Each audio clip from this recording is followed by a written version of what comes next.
Yo, what's going on, guys? It's Houston Sports Talk back into the video day. And today, or yesterday, but now talking about it today, Monday, the Houston Astros beat the Detroit Tigers 9-3 in a great win, a series win for the Astros. They improved to 15-25. I know that doesn't look like a good record. It is not a good record, indeed.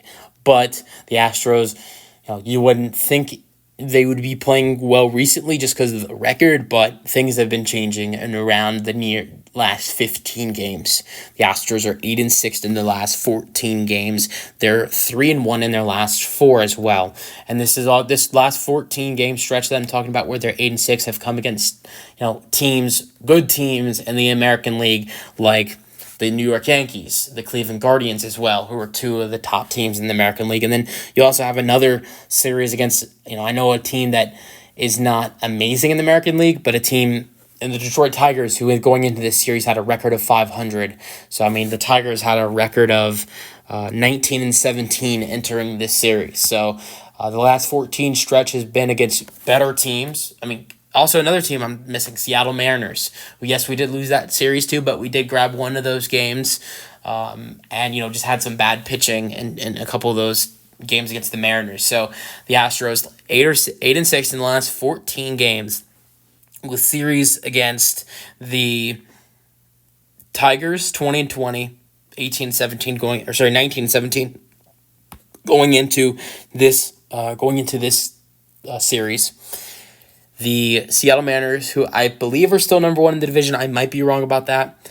But they're still number one in the division. The New York Yankees, who are one of the top teams of the American League. And then another top team in the American League, the Cleveland Guardians. So against hard teams, the Astros have been playing a little bit better. There have been some struggles here and there.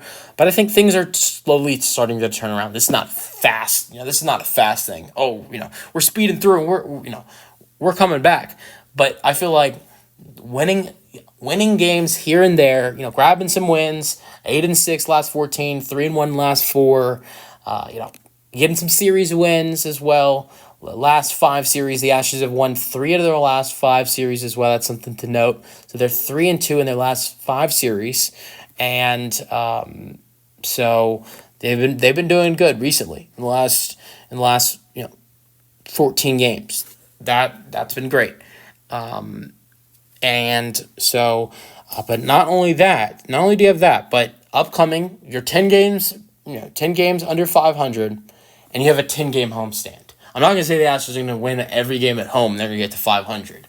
But, that's the perfect scenario when you're, struggling to go home and get comfortable, get some guys back, because that's the next thing I'm going to get into. Chas McCormick and Jose Urquidy are going to both be back in the next week. Chas McCormick's going to be back this week at some point.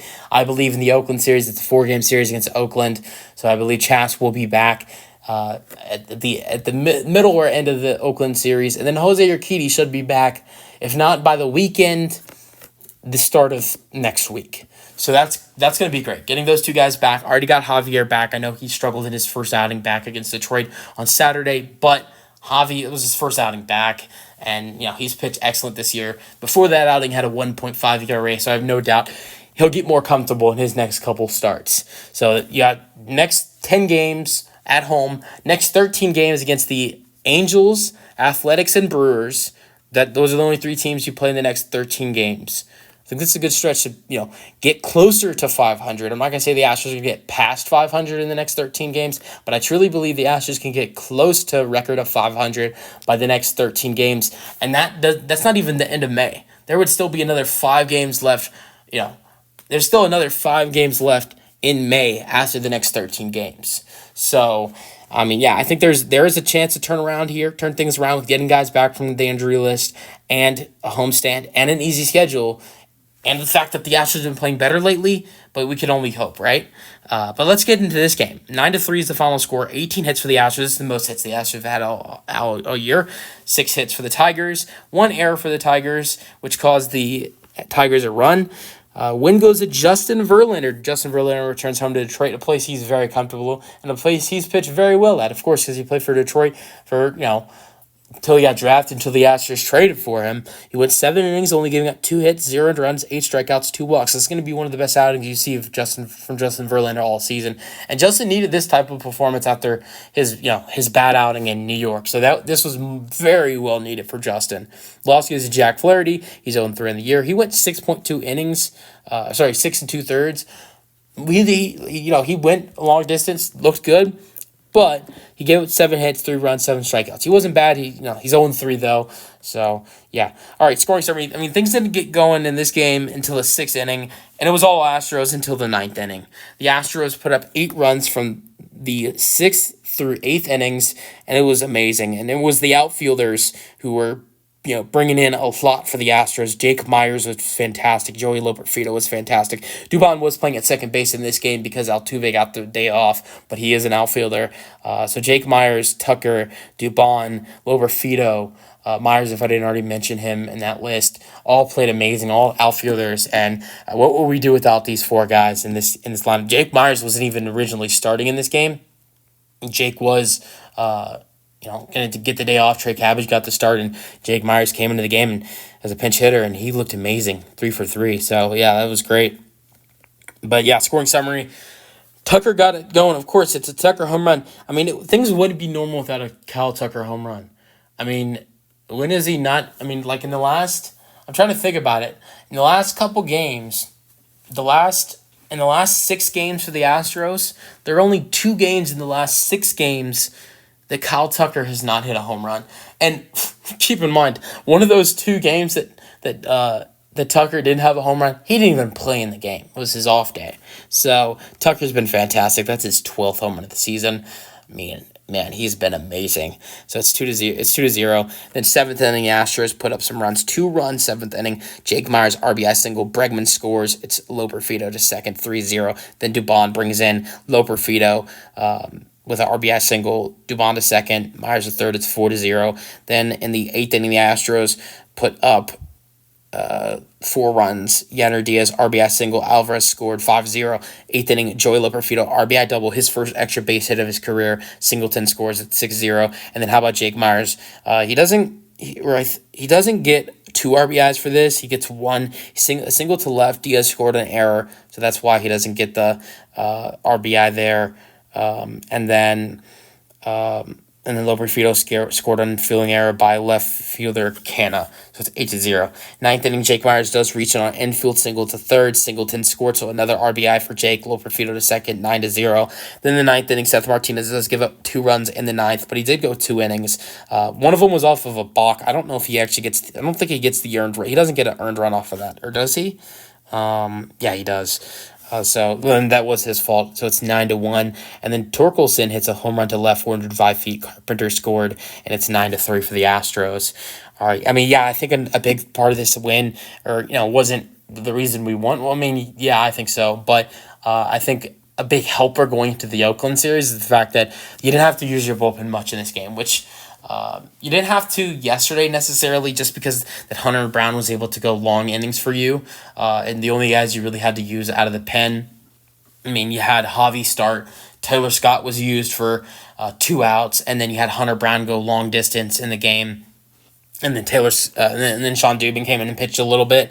So you didn't have to use, your main guys in the bullpen. So I think the amazing thing in this game for the Astros is you get Justin to go 7 and you get Seth to go 2. That gives your main guys like Josh Hader, Ryan Presley, and Brian Abreu, who have all 3 guys have been pitching excellent lately in the last 6 games. Those 3 guys have been pitching like they're supposed to do.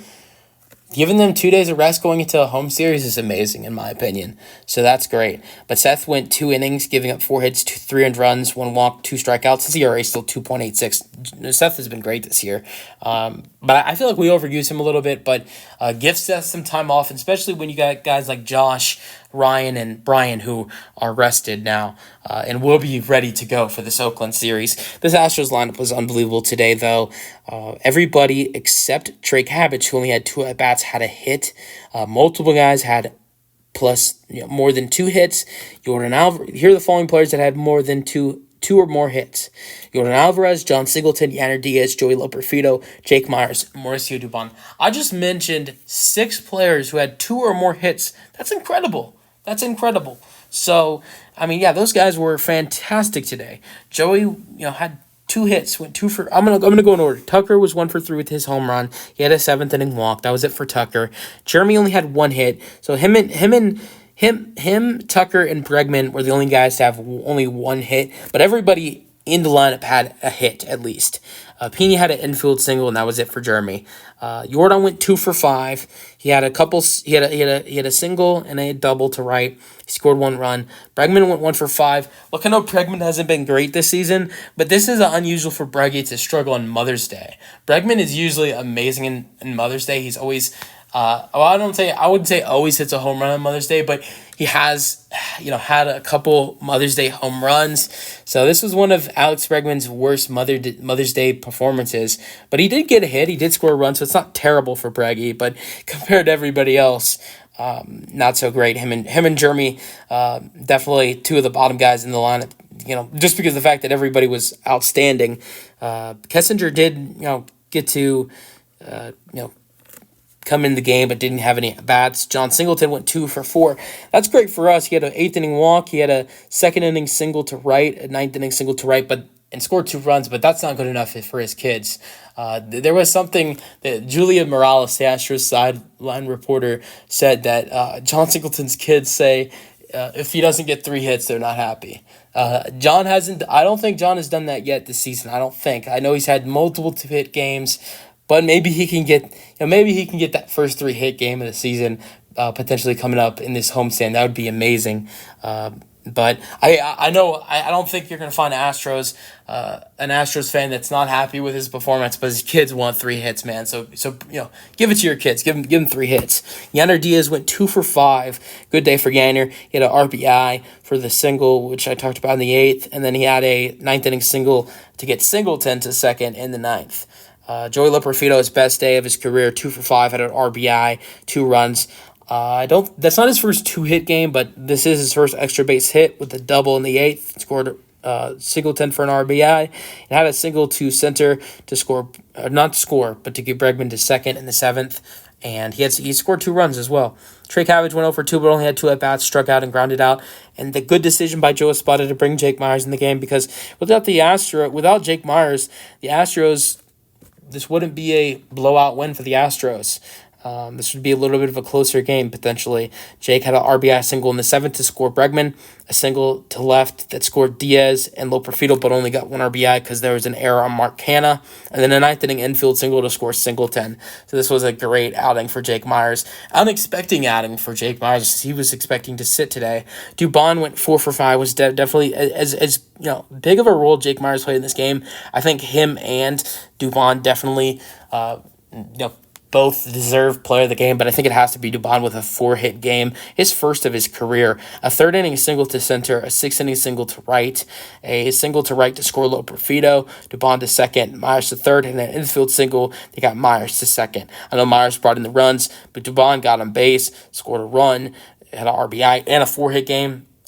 And let me know your thoughts in the comment section. Who do you think was the best player for the Astros in this game? Was it Jake Myers? Was it Mauricio Dubon? Was it Justin Verlander? Let me know your thoughts, and peace out. Go Astros.